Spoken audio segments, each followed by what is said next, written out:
21শে August grenade হামলা, একটি হাওয়া ভবন ষড়যন্ত্র।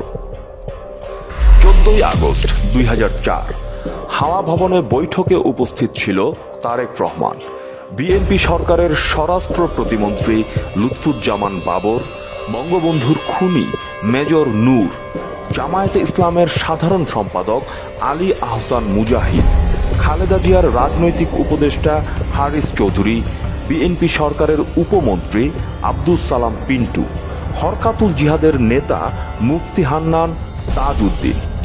আওয়ামী লীগের সভাপতি শেখ হাসিনাকে হত্যার নির্দেশ দেয় তারেক রহমান।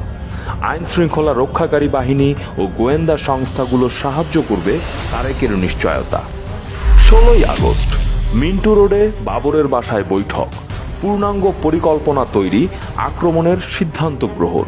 18ই আগস্ট আব্দুস সালাম পিন্টুর বাসায় বৈঠক, পিন্টুর ভাই তাজউদ্দিন, খালেদা জিয়ার ভাগ্নে ডিউকো এই বৈঠকে উপস্থিত ছিল। হরকাতুল জিহাদের কাছে 12টি আরজেস গ্রেনেড হস্তান্তর করে বাবর।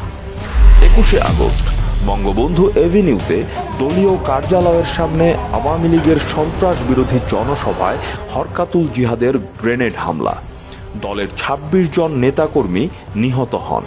পুলিশের সহায়তায় পালিয়ে যায় হামলাকারীরা, আহতদের হাসপাতালে নিতে বাধা দেয় পুলিশ। ঘটনাস্থলে সকল প্রমাণ নিশ্চিহ্ন করতে পানি ছোড়া শুরু করে পুলিশ।